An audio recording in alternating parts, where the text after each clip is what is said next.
Is your iPhone 16 frozen? Not responding? Before you panic, let me show you how to reset it safely without losing your data.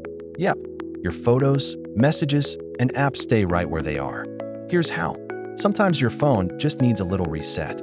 Not a factory reset, just a simple refresh to fix bugs or lag. No need to delete anything. We'll go through 3 easy steps, and you'll be back up and running in minutes. First, the soft reset. Quick and easy. Press and release volume up, then press and release volume down. Now press and hold the side button. Keep holding until you see the Apple logo. Boom. That's it. This alone fixes most problems. If nothing shows up on screen, your phone might just be dead. Plug it into a working charger. Let it charge for at least 30 minutes. No shortcuts here.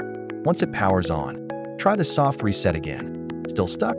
Let's use recovery mode. Connect your iPhone 16 to a computer. Open iTunes or Finder. Now do the same button combo. Volume up, volume down, then hold the side button. Keep holding. You'll see the recovery mode screen. Choose Update, not Restore. This updates iOS and keeps your data safe. Want to avoid this next time? Keep your software updated. Restart your phone once in a while. Clear out apps you don't use. And don't use fake charging cables. They mess things up more than you think. And that's it. You just hard reset your iPhone 16 without losing a single file. If this helped, hit like, tap subscribe, and drop a comment if you need help. I've got you.